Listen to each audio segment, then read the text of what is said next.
no sentido de falarmos inicialmente um pouco sobre o surgimento da terceira revelação e, consequentemente, após eu ficarei à disposição para quaisquer esclarecimentos.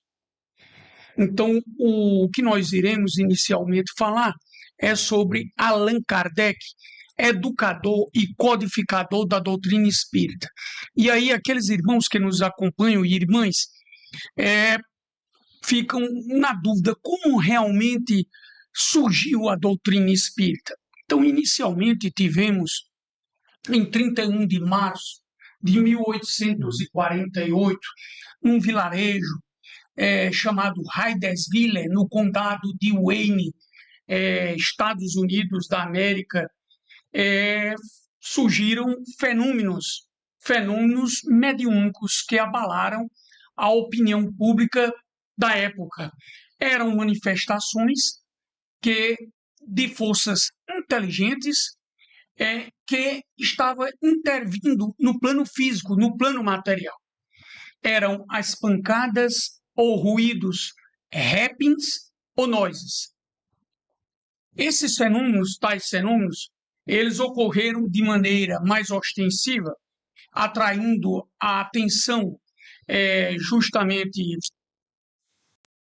Todos nós somos mais ou menos médios, mas aquela que se apresentava com um potencial maior, de uma forma patente de mediunidade, era a Catarine, que era chamada de Kate, e também a Margaret. Então, o que é que acontece? Elas eram excelentes médios. E na noite de 31 de março, registrou-se o diálogo entre as irmãs Fox e o espírito do vendedor ambulante. Um dos presentes, o cidadão chamado Isaac Post, primeira vez, as letras do alfabeto com o objetivo de formação de palavras e também as palavras e frases. Convencionando, as letras elas corresponderiam a determinado número de pancadas. Esse foi o meio também utilizado pelas mesas girantes. Os acontecimentos, a partir do primeiro diálogo com o espírito deste vendedor ambulante, Charles Osman, empolgaram a população do vilarejo, surgindo depois as primeiras manifestações públicas no salão de Rochester, no Corinthian Hall. E aí resultou na formação do primeiro núcleo de estudos. Em 1850, a família Fox ela mudou-se para Nova York, e em face justamente da repercussão, tamanha repercussão desses fenômenos. Continuando as sessões públicas no Hotel Barnum. Então, a relevância do acontecimento motivou as várias investigações, inclusive de pesquisadores de alto nível cultural, como o Dale Rowley, William Crookes, o juiz Edmunds e outros valorosos companheiros daquela época. O acontecimento de Hydesville, ele veio repercutir justamente na Europa, despertando as consciências ao lado dos fenômenos das mesas girantes que preparou o advento do espiritismo. Allan Kardec, o codificador, ele nasceu no dia 3 de outubro de 1804, na cidade de Lyon.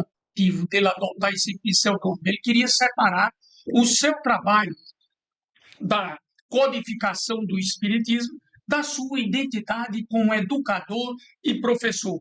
E aí recebeu uma orientação de um espírito protetor chamado Zéfiro. E o Zéfiro o orientou que ele deveria agir desta forma. E ele justamente acatou a orientação do espírito Zéfiro. De tradicional família francesa, de magistrados e professores, filho de Jean-Baptiste Rivel e também de Jean-Louis Duhamel, ele foi batizado pelo padre Bartol em 15 de junho de 1805, na igreja de Saint-Adens, e recebeu o nome de Hippolyte Léon Denisard Rivel. Em Lyon, ele fez os seus primeiros estudos seguindo depois para Yverton, na Suíça, a fim de estudar no Instituto do Professor Pestalozzi. O Instituto do Professor Pestalozzi era um dos mais famosos da época. Era uma escola modelo, por onde passaram sábios escritores. Desde cedo, Hippolyte Léon tornou-se um dos mais eminentes discípulos de Pestalozzi, um colaborador inteligente e dedicado, que mais tarde exerceria grande influência sobre o ensino da França. A Revista Espírita, de maio de 1869, declara que ele era dotado de notável inteligência, que desde os 14 anos ensinava aos condiscípulos menos adiantados tudo o que aprendia. Concluídos seus estudos em Yverton, ele regressou a Paris e se tornou conceituado mestre, não só em letras, como em ciências, distinguindo-se como notável pedagogo e divulgador do método pestalozziano. Conhecia línguas diversas, como podemos citar o italiano, o alemão, etc. Tornou-se membro de várias sociedades científicas. No mundo literário de Paris, conheceu a professora Amélie Gabrielle Boudet, autora de livros didáticos, contraindo com ela matrimônio. Foi uma preciosa colaboradora para a futura missão de Allan Kardec. Como pedagogo, Kardec publicou numerosos livros didáticos, apresentou planos e métodos referentes à reforma do ensino francês. As obras publicadas, trouxemos algumas obras: Curso Teórico e Prático de Aritmética Gramática Francesa Clássica, Catecismo Gramatical da Língua Francesa, e também os programas de cursos de Física, Química, Astronomia e Fisiologia. Ao término desta longa atividade e experiência pedagógica, o professor Hippolyte estava preparado para outra tarefa, a codificação da doutrina espírita. Começa a missão de Allan Kardec, quando em 1854 ele ouviu falar pela primeira vez das mesas girantes através do amigo Fortier, um conhecedor, um pesquisador do magnetismo. No princípio, Kardec mostrou-se cético, apesar de seus estudos sobre magnetismo, mas não intransigente, pois era livre pensador, homem austero, sincero e observador. Exigindo provas, mostrou-se inclinado à observação dos fatos divulgados pela imprensa francesa. Assistindo aos propalados fenômenos das mesas girantes nas casas da sonâmbula Senhora Roger, da Madame Pleine-Maison e, finalmente, da família Baudin, recebeu muitas mensagens através das mediunidades das jovens Caroline e Julie. Conclui que eram manifestações inteligentes produzidas pelos os espíritos dos homens que deixaram a Terra.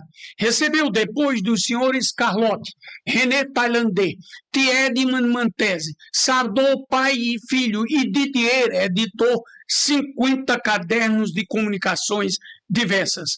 Kardec, ele se dedica à desafiadora tarefa da codificação espírita, elaborando as obras básicas através dos ensinamentos trazidos pelas entidades venerandas, os espíritos de escola, espíritos superiores, cuja missão do codificador foi compilar, reunir esses ensinamentos e codificá-los, estabelecendo-os em livros.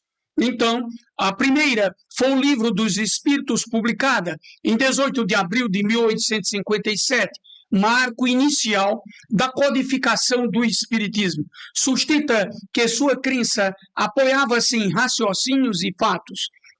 Era do seu feitio examinar antes de negar ou aceitar qualquer tema, racionalista e estudioso. Examinou os fatos relacionados às mesas girantes. Disse Kardec, não costumam aceitar ideia alguma sem saber o como e o porquê das coisas. Fundou Kardec em 1º de abril de 1858 a primeira sociedade de estudos Espíritas, a Sociedade Parisiense de Estudos Espíritas, e no mesmo ano edita a Revista Espírita, primeiro órgão de divulgação espírita na Europa. No dia 15 de janeiro de 1861, lança o Livro dos Médiuns e assim sucessivamente. O Evangelho segundo o Espiritismo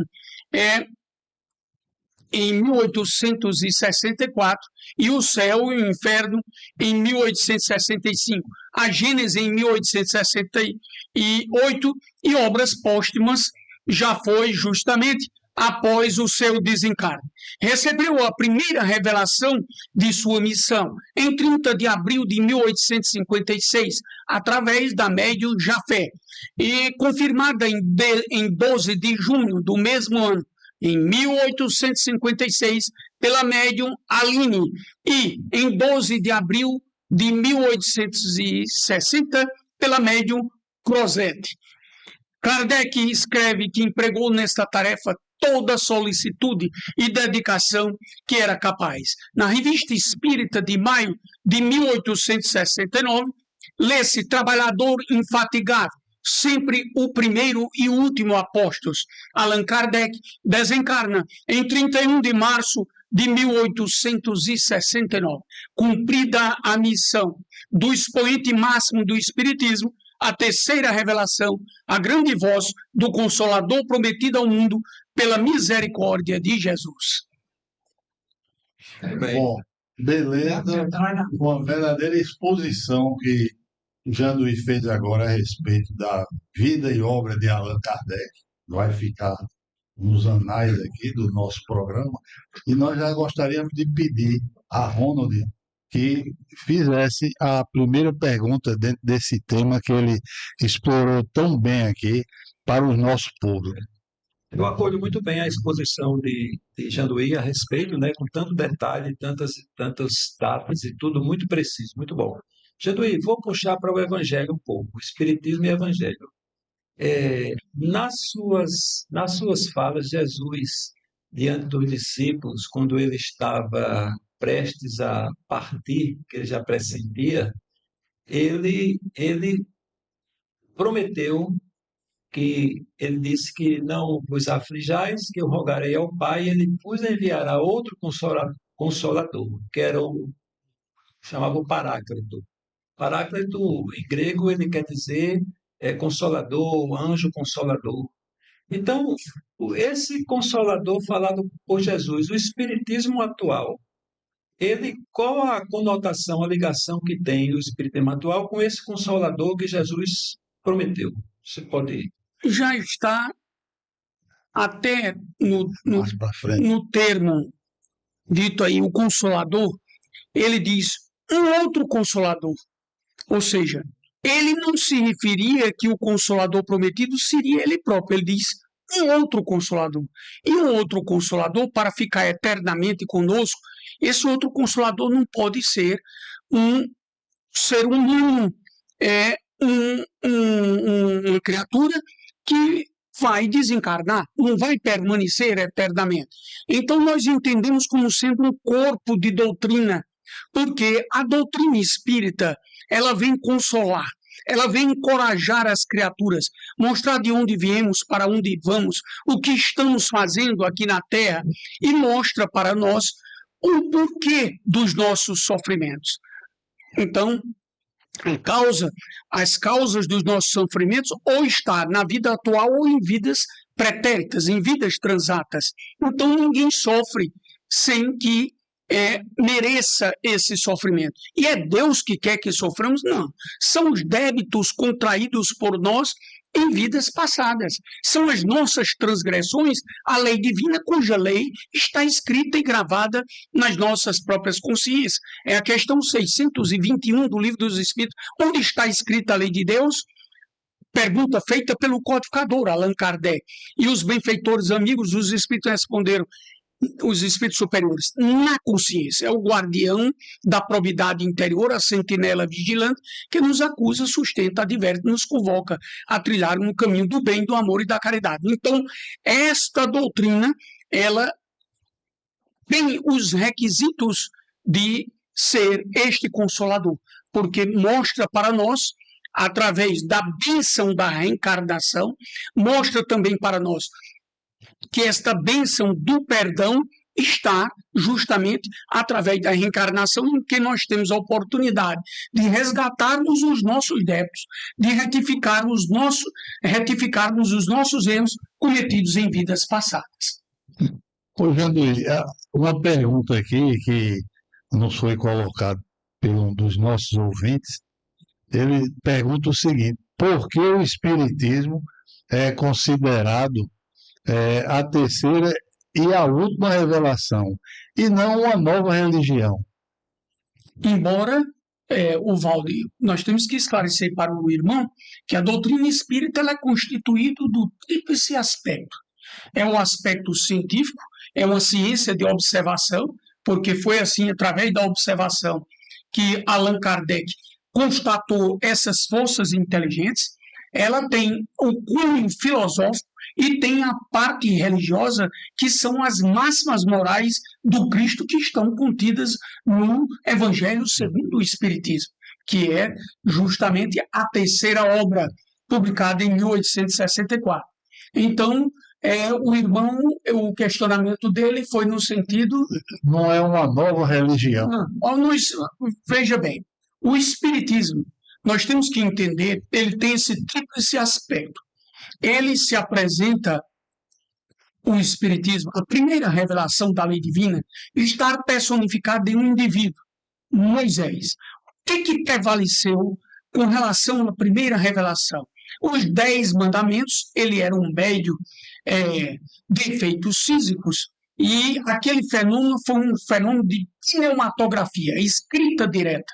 Então, ali nós temos os 10 mandamentos. É a parte tida como divina, porque as leis mosaicas são leis civis, disciplinares, instituídas por Moisés para conter um povo rebelde, indócil. Ele teve muita dificuldade para conduzir aquele povo pelo deserto, porque era um povo com senso moral pouco desenvolvido, muito atrasado, tanto intelectualmente como moralmente, e aí esta foi a dificuldade de Moisés. Então, nós temos que compreender que a segunda revelação da lei divina é o Novo Testamento. A primeira, o Antigo Testamento. A segunda, personificada em Moisés. A segunda revelação estar personificado em um indivíduo também. No Novo Testamento, o Cristo.